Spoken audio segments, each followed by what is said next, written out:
audio, and then I'll just change it to settings.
Test.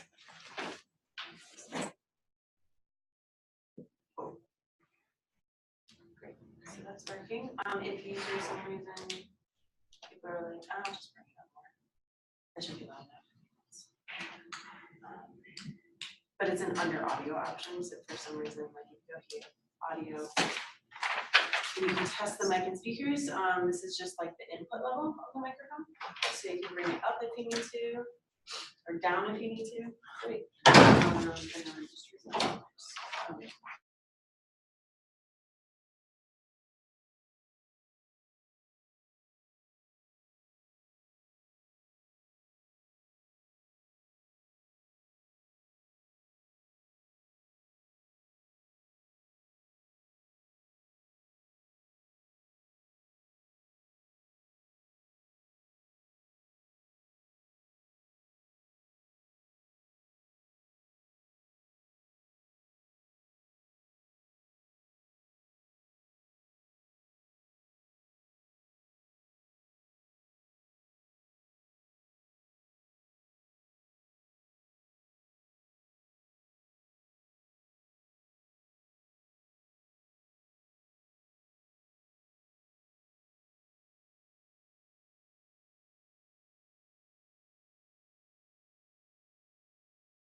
Hi, everyone.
Okay. Sorry about that, everybody. I just realized we were on mute. All I said was, my name's Betsy. We're going to do a data science overview, a cybersecurity overview, and then we will take questions. We'll take questions from folks in the classroom, but we will also take questions that are sent in via chat. So if you send a question in via chat, I will unmute your mics so that you can ask your question to faculty. So with that, we will go ahead and get started. Sorry about the mishap. Scott, if you don't mind. Okay, so again, Rinku, can you hear me? Yeah, I can. Okay, so actually test the technology that way. So again, for those that didn't hear, I'm chair of computer science and also oversee the data science program. And I'm briefly going to describe, sorry to repeat for all of you, briefly describe the structure of both the cybersecurity and the data science program. The idea is that you don't have to have an undergraduate degree in computer science or in math, but rather we will bring you up to speed in a short period of time. And the way that we're doing that, so we assume that you're smart people and that you're going to work really, really hard and that you have quantitative ability. And if you don't have all three of those, you won't survive. So just make that very clear. The bridge courses, as we call them, are 4 courses that more or less give you the first 2 years-ish of computer science or of some math. If you're doing the data science, we do expect that you've already had calculus. If you haven't had calculus, you need to go out and learn it on your own before you start in the fall. So why don't I talk about the data science bridge courses, and then I'll let Rinku talk about the cybersecurity bridge courses. He seems to have disappeared. So the data science ones, there's 4 bridge courses. There's 2 on learning how to program in Python. So it's basically what you would cover in an undergraduate curriculum in your first year, condensed into 10 weeks. So it moves really fast. So, I mean, 18-year-olds aren't all that serious. You all are very serious, and so we'll expect you to be even more serious and work really hard and learn about a year's worth of programming in 10 weeks. Or if you are doing the 2-year option, you can split that across into 20 weeks where you're going to be learning that. It's still like 5 weeks for one class and 5 weeks for the other class. So it's still intense in a short time frame, but it's not so much at once. You have more time for it to sink in. In addition, for the data science, to those 2, and those are in Python. In addition to those 2 learn how to program in Python courses, there's a math refresher course. And that, well, One's definitely a refresher, and that's integral and differential calculus. And so in 5 weeks, you are basically going to go through Calc 1 and Calc 2, so it goes fast. So if you have not had calculus at all before, that might be a problem. You need to do something. If you have had calculus and you've forgotten it, this is how many of you this describes. That's totally fine. That is our assumption. It's a really nice refresher that brings you up to speed, because you need that for the probability and statistics courses and data mining courses and some other courses that are going to follow, but in particular the prob and stats courses. So that bridge course is offered as a refresher to bring you back up to speed. And then there is a fourth course that is on linear algebra and discrete math. And so if you've had linear algebra, depending on where you took it, it's like all proof and theorem. That's not what this is about. This is the very applied aspects of linear algebra. And then discrete math is things like combinatorics and a little bit of proof, but for the most part, it's really about applied counting and combinatorics as it would then relate to probability theory. So those are the 4 bridge courses. Then after those bridge courses, there are 12 courses that you take for the degree proper. And so what you will do is you will take a placement exam if you already have a solid background in math, say you were an undergrad math major, or you have a solid undergrad in computer science. You can test out of these bridge courses. You do not need to take them. We provide them as a service to you to make sure that you are prepared for the rest of the program. Vast majority of our students take all 4 bridge courses. Some take 2 or 3, and there's only been a small number that haven't needed any of them. So we give you a placement exam to see if you're really ready. Again, you don't have to take our bridge course. You can get the knowledge elsewhere, and we'll test you again before you go into the proper course, to the courses in the winter quarter. But our bridge courses are designed to make it as easy as possible for you to get that knowledge. And because you're coming in and doing it in person, that learning model works much better. And then for the data science program, you're going to take 3 quarters, winter, spring, and summer if you're doing it in the 1-year version. And if not, you're just going to spread this across 6 to 7 quarters instead of condensed into 3 quarters. But if you're doing a 1-year version, that's 4 classes per quarter. So intensive. In the winter, it is algorithms for data science, it is problem stat 1, it's databases, and it's a project-oriented course where you're putting into practice all of the theory. So the very first one is basically data cleaning and a little bit very simple data visualization and how to acquire and store and then clean data. Then the next quarter is data mining, parallel and distributed computing, probability and stat 2, and the second part of a project course, which now that you've learned some problem stats, you're going to be applying that to real data sets. And then the third quarter is machine learning and 2 electives. But when we say electives, it just simply means whatever we offer is what you're going to take. You don't necessarily have a lot of choice in the summer. It's almost guaranteed to be data visualization and 1 other course. And then a capstone where you're bringing everything together with practical projects of what you learn. Those experiential learning ones, the project 1, 2, and 3, can be replaced by internships. If you find an internship in the Denver area and you want to do that internship, we will talk with the employer and make sure that what you are doing is aligned with data science skills and our curriculum, in which case, totally cool, you can get credit for the internship. And that's a great way of being tried out by an employer to get you a job afterwards. So that's sort of like the high level description. I'm going to hand it off to Rinku if you're there, so you can describe the bridge courses for cyber and the overall program. Yeah. And I think Betsy's curious. So hello everyone. My name is Rinku Dewri. Are you muted? We can't hear you.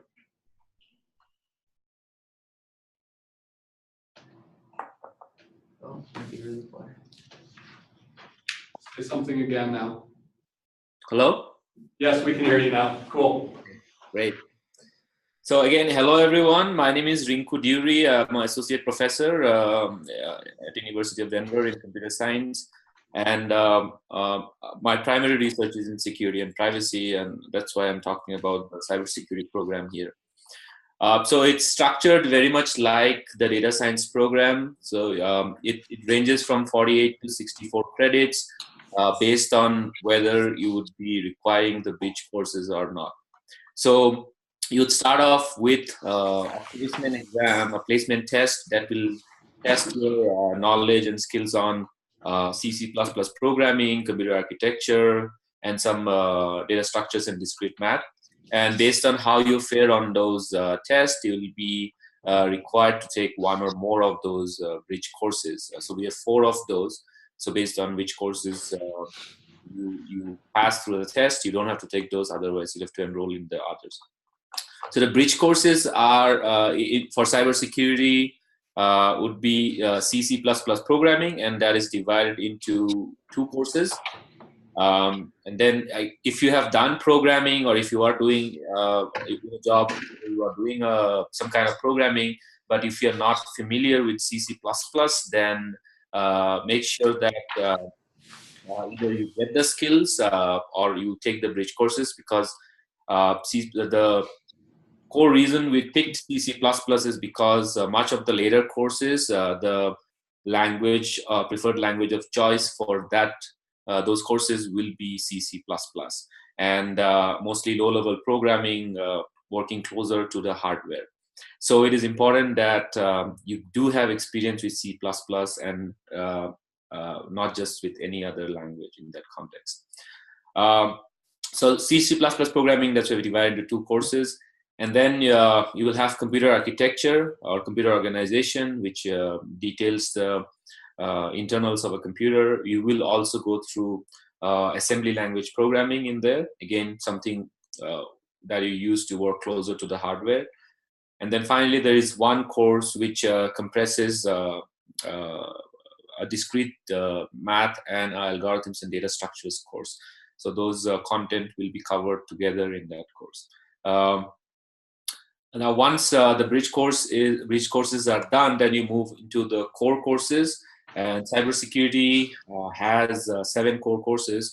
First, you would do operating systems, and then computer networking, and then network security, computer security, secure software engineering, and then computer forensics and ethical hacking. So those would be the courses required as part of the degree.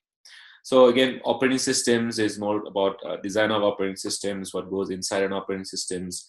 Networking is how machines communicate with each other. Network security would cover what kind of security aspects you add when machines are talking to each other. So enforce security features there. And then computer forensics is about looking at internal data stored in a system. If you're handling a case, you have an evidence device and you want to extract files from the device, then you will have to follow those kind of processes. And then we'll have secure software engineering, which will talk about practices that you need to follow to write secure code. So that has some software engineering components to that. And then ethical hacking goes into things like penetration testing, where you're basically the security of a system. That's kind of like a common feature that a security analyst or security administrator will have to do on a regular basis. We do have, beyond those core courses, we have, just like data science, 2 electives, and that the topic for that has varied from year to year. We have had IoT security, we have had embedded systems, we have had resource constraint security, resource constraint environments, and then we have password authentication, we have had that. And then we are also trying advanced programming concepts as part of those electives. So you could also be having those in place. Again, a topic could change from year to year, and that's why those are mostly electives. Now, there are 9 credits you will be taking, which will be 3 courses. that are experiential learning credit. And the preferred way of getting those credits would be through some kind of an internship, industry internship. But then there are other options include doing a research project or some kind of a project that a faculty member has designed as for the students. Or if you have some idea that you want to explore, then you can also approach a faculty member and say, oh, can I do this as a project, experiential learning project as part of the degree. And the idea here is that through the coursework that you do, you get to know what makes or breaks the security of a system. Again, I must say that the courses are not designed to teach you tools. So you will not be working with some of the tools that probably will be handling out there when you go in the job market, because we consider them to be soft skills. You don't essentially stick to the same tools. So unless your foundation is strong, it'll be difficult for you to adapt as the nature of how security is done changes over time. So the courses really talk about the design decisions that were taken when a certain security protocol is put in place. But we do hope that through the experiential learning component, you will be able to see what's currently out there as security promises, and or you can explore some tools. So we have had students that are working with our own university technology services. They check to see what kind of monitoring that is done at organizational level. So they do explore some tools over there. And so we hope with between these two, there will be a good balance between understanding the theory and then also getting some knowledge with the practice. So I guess that's about it as far as the structure of the degree is concerned. I'll be happy to answer any questions you have. And I'll add on to that, for both of these degrees, we are a computer science department. These are degrees that are geared towards, as Rinku just said, not using tools, but understanding the theory and how the tools are built.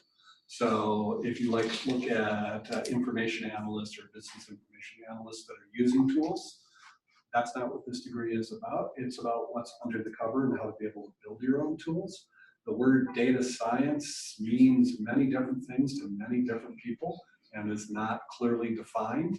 And actually, cybersecurity has a wide spectrum also, from people that are using tools to keep the system secure to people that know more about the tools and either are developing the tools or making changes to the tools and are doing more low-level programming. We are geared more towards a computer science perspective and a building perspective towards these two disciplines, rather than a high-level user that you would see at like a boot camp or an information analyst type program. So we're really computer science geared towards cybersecurity and computer science geared towards data. Is that fair, Rinku? Yep. All right. So we'll go. I can't do that. Okay. We'll go ahead and take You could grab a chair. questions. We've got folks in the room. I haven't gotten any over chat, but if those of you at home do want to send some in over the chat, I'll be checking that. So We'll start with you. I know I walked tonight, so you may have covered this.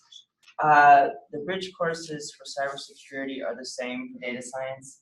No, they're completely different. So there's 4 bridge courses for data science, which is learning how to program in Python, Python programming 1 and 2, whereas for cybersecurity, it's C and C++ programming 1 and 2, because the cybersecurity program is going to be using C and C++, and the data science is going to be using Python and some other languages like R and SQL. Sure. So that's the split right there. Next thing is in the data science, we have one course that is both differential and integral calculus stuck together. So it's basically a refresher for those who haven't used their calculus in 20 to 30 years. So, or for those 10 years. 10 years, okay. And then the other data science one is discrete math and practical applications of linear algebra that will actually be used in probability and statistics. Whereas those other two classes in cybersecurity, one of them is computer organization or architecture, whatever you want to call it. So assembly language program and understanding how the computer actually works from a hardware perspective. And the other course is data structures and data structures and discrete math. So completely disjoint between those two. Okay. And can one take any graduate course in computer science as an elective? So if I'm interested in networks, can I take a graduate course in that instead of, go ahead. So yes. Scott, can you repeat the question? So the question was for the electives, can you take any computer science elective? So we want to approve them as advisors, but we will approve almost anything. And obviously networks is highly relevant to any, I mean, it's a required course in cybersecurity. But for data science, actually nobody's asked if they take networks yet. Because for networks, you have to have operating systems first. So it wouldn't be a normal choice. But for example, somebody wants to take a class in neural networks. Yeah. Okay. And the deadline is, I'm sorry. No, it's okay, go ahead. The deadline for application is end of May or? It's technically June 1st, but don't let that stop you. If you're, I would say start your application as soon as possible. But if you still need to complete one piece of it or you're still waiting for recommendations or something, that's totally fine, but at least have started it and made some progress on it. I did repeat the question. The question was if what the deadline for applications was. So I was just saying it is June 1st technically, but if you have started the application and uploaded as much information as you can, filled out the form, paid the fee, we'll be paying attention to that and can definitely help you get to the end to completion. So please don't let the June 1st deadline be a deterrent to starting it all. We do have some questions. Hang on 1 second. I actually have 2 questions. I was just curious if for the cybersecurity program, does that require up to calculus as well? No. No? What is the math requirement on that? Rinku, what's the math requirement, would you say, for cybersecurity? Well, when you go to courses like network security, there is some number theory involved. So things like prime numbers and factorization and that kind of stuff. So basic knowledge of number theory, and which is so if you understand if you go through discrete math, basically that's what we want to just make sure that you are prepared to get that content, because the first few lectures network security is going to cover that content. But you just have to be a little bit mathematically inclined to be able to get through that content successfully. So the discrete math course, which will go through a little bit of probability and statistics, introductory probability statistics, counting, and things like that, will actually help you build up to that. So that's more or less what I would say is the math requirement as far as the courses go. Of course, if you go into more advanced security courses, which is mostly what someone does as part of a thesis or research, then it can become a lot quite math heavy, and probability and statistics starts to play a big role in it. But those courses are not here as part of the course. It's mostly a research topic. So that was a professorial answer for someone that does research in privacy. Right. But pretty much all of our master's students in cybersecurity, you don't need calculus, but you cannot be afraid of math. Yeah, Okay. for sure. Cool. And then just my second question, what's the deadline for cybersecurity applications? So the question is, what's the deadline for cybersecurity, which is June 1st, but if you don't have it done by then, don't freak out. But try and shoot for June 1st. Okay, thank you. All right, we've got 3 questions We'll come back to you in a minute. that have come in from the chat. We'll just alternate back and forth, live question and chat questions. Chris, I tried to unmute your microphone and it looks like it might be an issue on your end. So I will go ahead and read your questions. This is from Chris B. And he asked, what are the primary differences between the data science MS in the computer science school and the business analytics MS in the business school? it seems like there are a lot of similar courses. There are a lot of similar titles on courses. I would say that like 5 of the courses have the same name. The difference is going to be, instead of using a tool in business information analytics and explaining that data as you would be to the business setting and be all about communication and explanation of the data, you're actually going to program all of the stuff in our program. So again, ours is a computer science oriented version of business information analytics, less on presentation, less on analysis, more on how do you get the data, how do you manage the data, how do you actually apply the algorithms and probability and statistics onto the data, not using a tool. So for example, our Problem Stat 1 and 2 course, I'm pretty sure they have the probability and statistics 1 and 2 course also, you are going to program everything in R, whereas in their course you do not program everything. So ours is programming heavy, ours is a computer science version. Neither program, in my opinion, is better than the other. I'm a biased computer scientist, so obviously from my perspective, ours is more fun, but both have their different places in the spectrum of data science, and both are excellent programs. So does that answer the question, Crispy? If he chats, he doesn't have the mic. If you don't chat, I'm going to assume that was a brilliant answer and you're and go over here and then we'll come back to you. You had a We've question? got a couple more waiting on the chat Okay. too. So I don't know if I just couldn't find it online, but is there a more detailed schedule for if you were to take full or part-time coursework? Because if I want to keep the job that I have or move to part-time, I just have to drop it entirely. So the detailed schedule for the 2-year version is not done yet. But all of the classes will be taught 5 to 7 and 7 to 9, and you'd be taking 2 classes per quarter. If you've all met Meredith at this point in time, right? Meredith. Hi, I'm Hello. Meredith Corley. Myself and my colleague Whitney Reed, she's not here today, she had a family event, but the 2 of us are gonna show up in your inboxes sooner or later. And we were on the scheduling. What's in there for fall needs a few corrections right now. And then where was I on that? Well, what I was going to say is that you'll be corresponding with Meredith in email, and send her and me email. It's good to send to both of us because then she can keep me honest to make sure that I return your answer right away. But that schedule should be finalized soon. But it's basically, instead of 4 classes 3 quarters in a row, it's 2 courses 6 quarters in a row, and they're all 5 to 7 and 7 to 9 to accommodate your work schedule. But the exact sequencing of them is not online yet. I need to do that. We do have it done, I just haven't put it online. I don't remember it exactly in my head. I was making a few schedule corrections earlier today.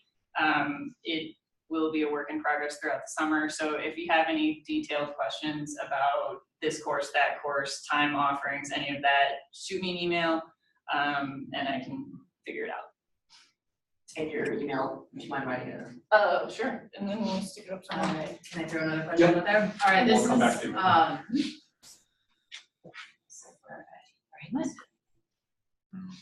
don't know where you went. Well, this is from M. Fields, and he wanted to know what the preferred language or languages for the data science track, Python, R, or other. So the preferred language is Python and R. You are going to be using both, and you are going to be using R starting with the very first course in probability and statistics.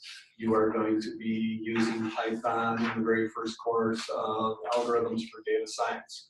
That is in Python. And then also in the winter quarter, or quarter 2, if you count quarter 1, bridge quarter, you will be taking databases, which you can be using MySQL. So you are going to be doing a lot of programming in Python and R and SQL. And so it's not a question of preferred, all 3 are mandatory. But the bridge courses teach you the Python. So you go here and then we'll come back to you soon. Thank you. M. Fields, did that answer your question? Or what, did you have a follow-up to that? Oh, no, it's for, Okay. So when your approach to learning R, do you start with a base R, or do you go straight to tidyverse and start with that? I'm actually pretty sure you're starting out with RStudio and just using basic R programming with Okay. RStudio. Okay, but it's kind of like, if we're more familiar with using one kind of, because I know R it's massive and it's It not is really massive. unified, so. Yeah, no, so you're starting out with the interface that's being used in RStudio, and you're starting out with the core language, and then there's a billion libraries for both R and Python that some of them will be added in, but we're not going to try and exhaustively cover the R world, and we're not going to try and exhaustively cover the Python world. Even the Python data science world is huge with all of the libraries. I guess it wouldn't be like, if we know how to do something better using one library, would be discouraged from doing that, or do you really want us to learn it like your way? That one would be a question for Professor Durso, who will be teaching Problem Stat 1 and 2. She will definitely want to make sure you know how to program rather than just use a library, so I don't know what her answer will be there. And I should mention that Professor Durso, who teaches our probability and stats courses and some of our project courses, has a PhD in math from MIT. She works as our university's chief statistician and consults in this area. So she's in data science for numerous companies. So she has a lot of practical experience as well as theoretical for guiding you to what will be her opinion. But I'm pretty sure that her opinion is you need to make sure that you have the basics covered. All right, we've got John. Looks like he's on the video here. Go ahead, John. Hi, everybody. Can you hear me? Yep. Okay. So my question is, I am currently a junior. I'm studying computer science, and I am taking operating systems right now. And in the future, I'm going to take more electives that in the cybersecurity course list. So I was wondering, like, is it like the same thing as the bridge courses where I can, like, since I've already taken those, I will test out of those or something like that? Rinku, did you get that question, or did it break up on you? And I'll let you answer it or repeat it if you need it. So from what I heard, John, you have taken some courses or are taking it, and your question is if those can be waived as part of the cybersecurity degree. Is that right? Yes. Yeah, that's right. So as long as the list of courses you are requesting to be waived is not almost everything in the degree, for one or two courses it can be worked out. For I'm not sure which. You said you are in computer science, so you are taking operating systems, fine. You might have taken networking. I don't know that. If you have taken any security courses, then almost half of the required courses go out of the curriculum. As even after, if we waive those courses, that leaves you with a big hole, big gap in there that you have to fill in terms of credits. So if a course is waived, you still have to do something to make up those credits. So in that case, if you come in with a lot of knowledge about some of these courses already, I would suggest you consider a regular master's and take up a thesis or something like that. I mean, you don't have to redo courses or do courses just to make up those credits. So I would suggest taking that route in that. Okay, thank you. All right. Go for it. I got a question. So in terms of for IQ, then in terms of the cybersecurity, you said we'd be doing low level programming, more computer science based, and I have a pretty heavy background of more like web application security, and especially using the Kali Linux operating system, you know, such as like Zap, Wireshark, Metasploit, and Burp Suite, and things like that. So are those the type of tools that we'd be developing, or I guess mimicking? I'm just kind of interested in what he means by leave that. that one to Rinku, because the only word that I knew was Wireshark. Okay, there you go. Yeah, for sure. Yeah. Pretty well-known cybersecurity stuff. So it's good that you already are exposed to those tools. So essentially the focus here would be to get into, so you pick any component of a tool and then you say, okay, what is happening behind the scenes? I mean, when I click on this, how does this actually work? So as an example, I can give you, I taught computer forensics. So you can buy Access Data and all the forensics toolkit. Each tool comes for around $15,000 to $20,000. So I gave 7 assignments in that course. And each course, each assignment was essentially building a component of that tool. So instead of us going over that tool and learning how to use the tool, I was actually asking the students to implement that on their own. By the end of it, they had 7 components that belong to the tool. And I would say the students were surprised at the end because I told them that what you built was probably worth $10,000 out there. So for the rest of the courses also, it works in that way. So if you, it's good you have exposure using a Linux system, but then course like operating systems will basically take you deeper into what if you have to write your own operating system. And things like that are covered because if you consider, let's say, an IoT device, a small device, and if you join some organization that is basically writing firmware for that, you are going to code at that level. There won't be any tool that will help you just put a bulky operating system into it. Same thing goes for things like network security. As I am teaching network security, I am asking students to design a secure chat application which has components that more or less mimic what goes behind a browser when you connect to a secure website. So you're doing that's what we mean by when we say low-level programming. Essentially, looking behind what a tool offers and trying to see what it does and demonstrate it through these assignments. Okay, cool, thank you. All right. You're going to see some of those concepts in the ethical hacking course this summer, though it does change with instructor focus.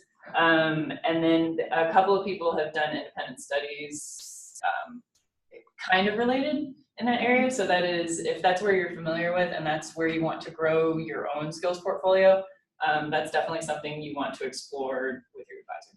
Okay, excellent, thank you. Okay, we have a question from Vivek, and I'm not sure I fully understand the question, so I might need you to clarify. But he asks if do you show co-op mentioned in courses? So I'm not sure if that means, like, does the co-op count as a class? Is that your question, Vivek? And is that? Oh. So I'll just Okay. answer what I think is the question, Vivek, which is there's these 3 experiential learning courses that if you don't do an internship, which might be what you're calling a co-op, then you do projects, as Rinku said, for both programs, data science and cybersecurity. You can get those credits either through internships, or if you want to call that co-op, or you can do them through project-based courses, working in groups with faculty members here. But the term co-op is usually a formal program, and it's not as formal of a program as you see in an undergraduate setting. Rather, it's between the student and the employer, the terms of their internship that they get, and so it's not quite the same as technically as a co-op. Do you provide assistance for those programs or opportunities per se? So when we get, the question was, do we provide assistance for those programs? When we get requests from employers, we put that out for you. We have career services department that works with you.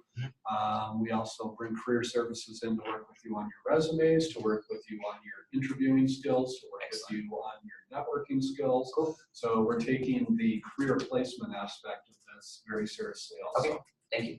Yep. But we do not guarantee you jobs. Of course. Which is the question. You'd be surprised. Some people are saying, well, I'm supposed to get an internship. I'm like, well, we're trying, but that's on you. We're not a placement service. We cannot guarantee that. We can just we can just make connections to try to speed you along to the point of an interview. Question? I thought you had one. Oh, I do have one. Yep. Yeah. So do you find that in the data science program, a majority of your students are looking to go into a certain field, like? They've actually been all over the place. So which sub areas of data science are our students interested in? We have some that have been interested in finance. We have some that are interested in societal applications of data science. We've had some interested in government applications of data science. We've had at least one that's interested in like security and privacy in data science. There's actually an interesting intersection, especially around privacy, between these two areas. So they're, frankly, they're all over the place. I think because data science is such an ill-defined term, we're attracting people from every different type of background, and hence they all have different interests. And question? It looks like some of the courses are specifically designed for like data science students, but are some of them, are you kind of mixed in with other computer science students, or are we mostly taking courses with other members of our cohort? So for this coming year, you'll be mostly taking students with mostly students from your cohort. I'm trying to think. So the electives, those two electives, that could be mixed in with regular computer science students depending on what you're taking. And actually some of the regular computer science classes are available to you as electives. Those will be mostly computer science students. But the rest of them should be predominantly with your cohort, and very small number of our traditional students would possibly be joining you. Reasons, because we're putting all those classes 5 to 7, 7 to 9, and most of our traditional undergrads have no interest in taking classes at 5 to 7 or 7 to 9. Whereas you all want classes at 5 to 7 and 7 to 9. So, in general. Yes. Rinku, when you mentioned just doing normal masters, is this, as I assume, this means you add a thesis or kind of like a research type project, and that would be more like a 2-year program you apply for this, or? Yeah, yes, yeah. So Okay. this is, if you're already into security and you know the basics of all those courses, then you can get into the 2-year master's program and spend your time actually working on something new instead of just going through the courses. That's what I meant. So this isn't the 2 years master's program, this is just the really short kind of in and out type thing, or because you keep mentioning like you can spread out to 2 years, so this is different from an actual master's course then. Okay, so there are 3 master's degrees that we have here. One is the MS in data science, and it is set up so that if you are a complete animal and crazy and willing to do nothing but work on this program very hard all the time, you can do it in 4 quarters. I really want to stress that's all you're going to be doing. You're not going to have a life, okay? That same program is being spread out over 2 years also to make it much more manageable, and you could theoretically work full time and do this degree if you have no life outside of work and this degree. And then for the cybersecurity, same thing. Theoretically, you could do it in 4 quarters, but your chances are greatest if you have some computer science background significantly. Otherwise, it's going to be really, really hard. And for the data science, doing it in 1 year, you better have some math background coming in, or else you're going to find it really hard. What we found with this, I mean, we did this once last year with the data science. Next year will be year 2, and I'd say, Meredith, you could correct me, 70% are doing about 5 or 6 quarters. Most people are doing it in 5 quarters. Yeah. So to be able to do it in 4 quarters is really intense. And then we have an MS in computer science, a traditional program, and we have both a thesis option and a non-thesis option within that.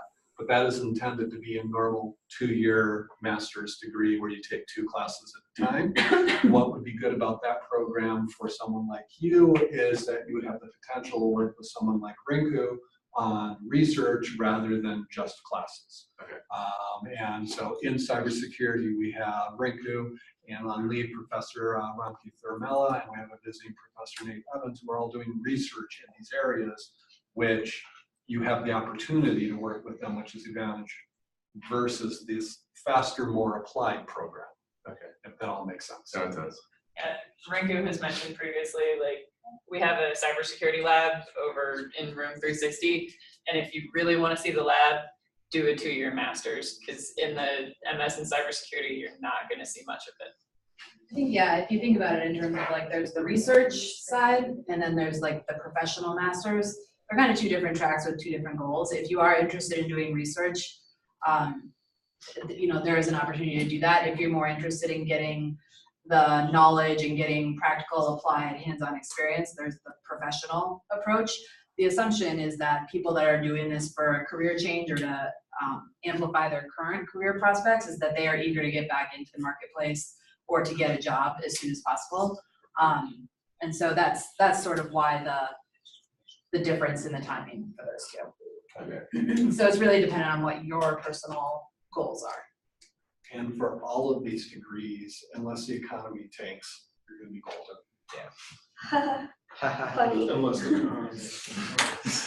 Well, if the economy tanks, well, you'll be more golden than the others. How does that sound? But if the economy tanks, everybody's hurt. And if you speak another language, I'll even be better.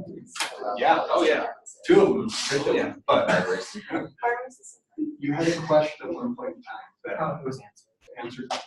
I have a question. Yep, back to you. So if you don't finish, so most people finish the masters in 5 quarters. That's So- been our experience. Right, right. So what is the like maximum time length that you can use to finish the master's program?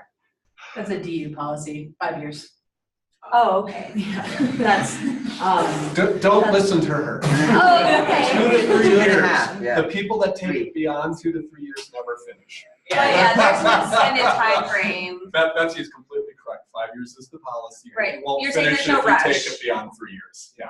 I agree. You just keep in mind though that not every class is offered every quarter. So if you are like, if you get out of sequence or kind of out of flow, it could end up taking you You longer. have to than take a want. semester off or Yeah. or it's like Quarters, quarters. yeah. So And- that's, yeah. And we do have people that take 4 or 5 years and do finish, but a high probability, high percentage of them don't finish. Once they step out for like a year, it's hard to come back. Could you elaborate a little bit more on the professional computer science degree? What's the difference between just the regular master's in computer science versus the professional one? So, oh, go ahead. Okay, so. Research versus professional. Yeah, research versus professional, sorry. So the regular, well, okay, so both the cybersecurity and the master's degree, cybersecurity and the data science are professional degrees. And they have the 3 courses, and each of them that is experiential learning based and project based, and they have specific courses that are guided towards what we believe are the essential skills for these 2 areas.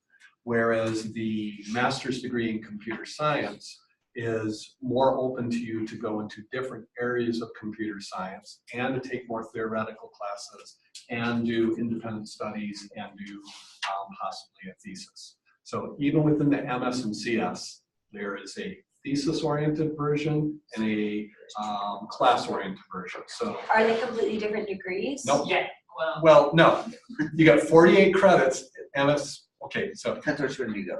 if you're talking about the MS and CS, it's 1 degree, but you have a choice of doing a thesis or not. Okay. And if you do not, you have to do more classes. And if you do a thesis, then those theses count. That thesis counts for 2. Right, 2 okay, or he's 3 telling me classes. like I already know this. You got it. Okay. Got it. Don't worry. Yeah, so, You got it. the master's in computer science has 4 required courses. That is it. The rest is your design. Whereas the cybersecurity and the data science degrees are much more structured to ramp you up to being in those industries. and the 2 professional master's degrees, cybersecurity and data science, have the cohort model. You all are going to be more similar age, more similar interest, and that actually is really good for learning. Question? So you mentioned that this is the first year of the professional degrees. Like, are they like in the first year right now? Like, so cybersecurity, this is the 2nd year. Currently, we're finishing the 2nd cohort from cybersecurity.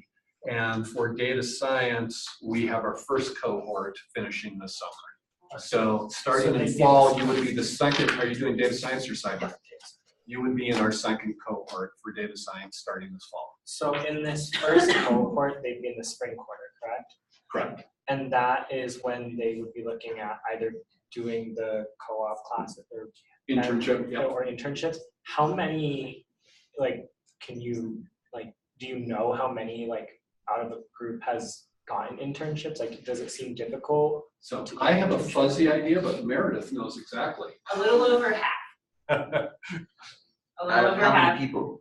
A little over half of the data science students. Out of 24? Yeah. 20, yeah. So Okay. about 12 Currently of the has. 24. Can you say what kind of industries they're giving internships in? Some with oil companies, some with, and I need it in front of me. Yeah, we've had partnerships with BP. We've had partnerships with the Party Center for Internet. It's not international International studies. Futures. Yeah, for international futures. There are people doing development projects with them.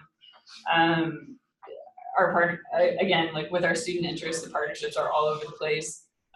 Some people are looking at smart cities initiatives. Some people are interested. We've had a few ongoing conversations with the city and county of Denver. We're definitely looking to partner with them in the future.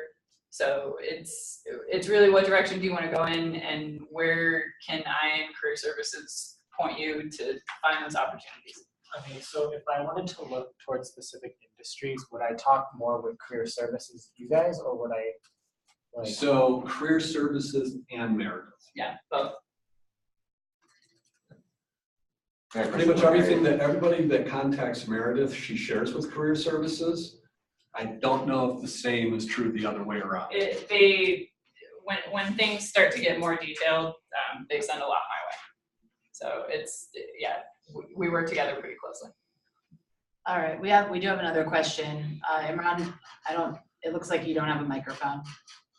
Oh wait, Imran? Hello? Yes, go ahead. Hi. My question was so I don't really know what a career is like for a data scientist or a person who does cybersecurity. Can you guys just go give like a brief description of what those jobs are like? So vast. For data science, it's all over the place. Data science is a completely ill-defined word. Data science could be looking at data sets from your customer and making recommendations on how to optimize sales. It could be looking at customer information to figure out how to do marketing. It could be looking at financial data to gain insights about which financial tools have been shown to be successful and which have not. It could be looking at calls from angry citizens working for, and you are working for the government, trying to figure out how better to provide service and making predictions on where problems are going to occur based on past data sets. It could be low-level data cleaning where you're not doing anything analytical, you're really a glorified database person. Data science, it could be doing AI algorithms and machine learning. It's all over the place. So what our program is doing in data science is giving you a breadth of skill sets that are applicable to the more programming-oriented side of the field. But what you do with that over the next 10 to 15 years is going to change like crazy, because the field's going to change, your interests are going to change, and you may have a life change that takes you to a different place where you get a completely new and different job. But these programming skills, specifically around data and applying probability and analysis around data, are going to be tool sets that you can reconfigure to just about anything going forward. Rinku, you want to talk about cybersecurity and what sort of jobs one gets with a cybersecurity degree?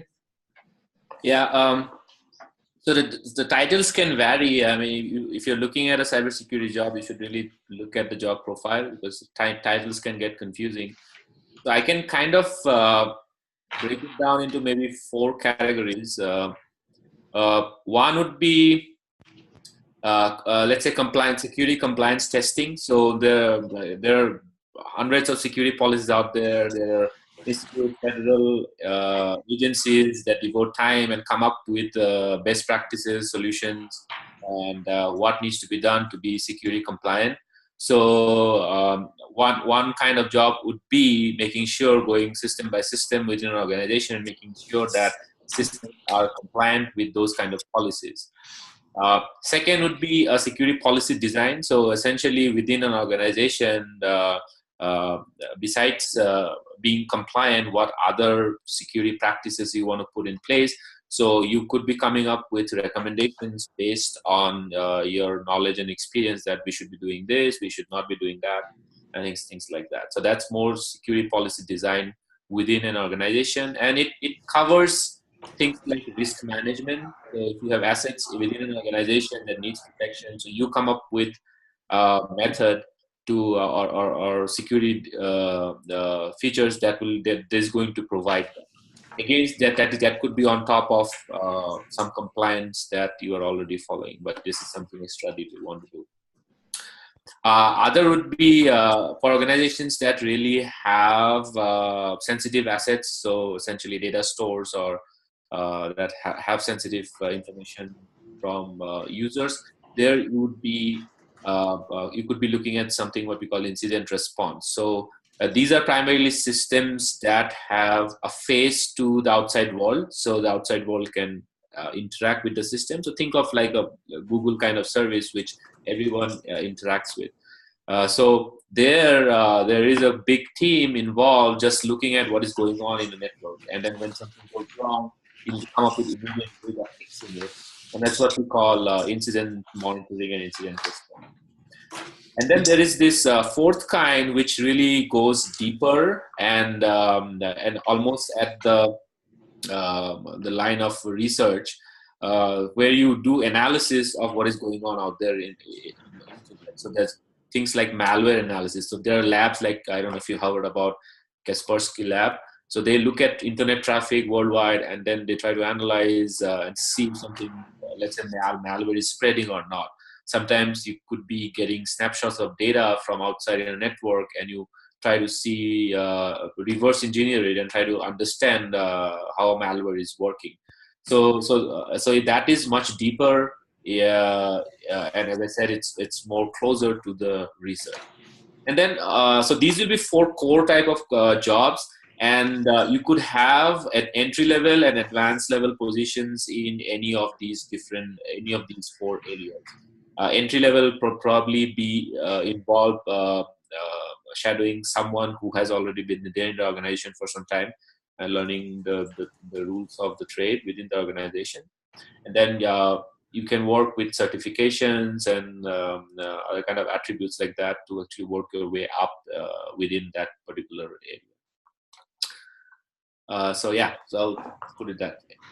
If you really, really want to get deep into cybersecurity industry rabbit holes, you can check out Department of Homeland Security has some very well-defined career pathways that you can look at, all sorts of places you can go with that. And then also the National Cybersecurity Center in Colorado Springs, they have their 5 pillars of operations, and they have a whole lot going on down there as well. So do you guys pair specifically with government agencies, or do you partner with them at all, or do you have graduates that have worked for them? We don't have any specific. That's what I love. We don't have any formal partnerships, but I've had conversations with a couple of people from DHS that are ongoing. If you want to pursue that route, we can certainly help you in that direction. Excellent. Good to hear. Our dean of the engineering school also has a lot of connections in the government Cool. sector too. Yeah. So we've had like the Department of Colorado, Secretary of Transportation, IT, I forget her name, but yeah, we've had a couple different folks come and speak, and so. Yeah, the government's hurting for cybersecurity. So. Yeah, the state of Colorado has a couple of specific programs where they're trying to onboard security professionals. So that's definitely. That's the route I'd love to go. Yeah. Okay. Cool. Good to hear. There's some people I can connect you with. Cool. Thank you. Sounds great. I also have a short question, line one. The short one is, like, if you want some more programmatic background when it comes to data analytics, because I assume at the Daniel School there's this more forward-facing. Yes. So if you want like this more hardcore programmatic analytic, but also would it be possible to take some more like visualization or maybe forward-facing type courses at Daniels too, or, because I know how like it works at DUs, like you're registered to the school and you pay tuition to that school. So we are actually still trying to solve that problem right Okay. now. But we do have one elective course in visualization that is probably not too dissimilar to theirs. Okay. So, And then because that is an essential part of being a data scientist. And then I have a friend right now, you might come across Mario Huckabee, who's doing a dual masters, one at the Corbell with international security, and one, I think he's doing like the more research computer science degree here. And with that how exactly does that work out? Did he apply to both programs, or like is he paying more tuition? Like, so Ariel is actually in the MS in computer science, not in the MS in cybersecurity, so he's in the traditional computer science. I believe he applied to both of those programs and was accepted in both those programs, and he's actually one of our teaching assistants also. So I don't know of any way of articulating between the cybersecurity and another program that really crosses those boundaries. What Ariel is doing is he's satisfying the requirements of both programs. Just like I've had some friends that have done a PhD and an MD, they had to do both. So is he like, how does tuition work for that? So as a TA, he actually gets tuition credit for our classes, and I would assume he's paying out of pocket for international studies. I don't know his case exactly, unless he got a scholarship from them. But I don't think international studies is real big on scholarships. So one last question, and then we should probably wrap up since we're a little over time. Slightly. Imran, do you want to go ahead and ask your question? It's one I've never gotten before. So this question of mine is it's regarding the application process, and I'm not sure if anyone could answer it, but as far as the application goes, we're required to submit a GRE score, but I was wondering if we could submit an MCAT score in place of a GRE score. So if you want to submit something other than GRE, you just let Whitney or Meredith know, and then they will bring it up to myself or Rinku or other faculty members to deal with on a case-by-case basis. So I do not know the answer for MCAT. I'd have to do some research on the the meaning of their quant portion. So I guess. We have used the GMAT. We have not had an applicant submit the MCAT yet. Right. So we have to find out what those scores mean, but we would look into that if that's what you're proposing doing. And actually one of somebody that left the room actually has a medical degree already, so. Yeah, generally testing waivers are on a case-by-case basis, and it's holistic review just like the rest of your application. We submit your case to faculty and to our associate dean for approval, and then we send a waiver request to graduate studies, and it's up to them for final approval if you're going to use something other than the GRE. Okay. Thank you. Why aren't you going to med school? All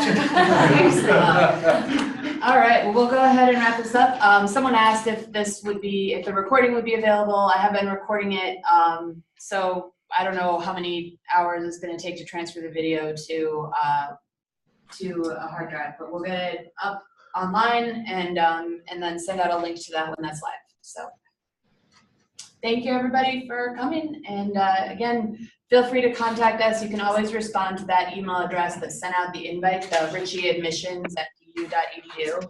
Again, it's richieadmissions@du.edu. If you have any questions, that email address is monitored, and we can, if the person who's monitoring it can't answer the question, we can send it to someone who hopefully can.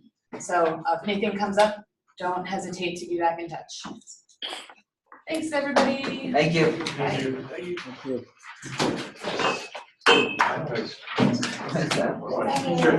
So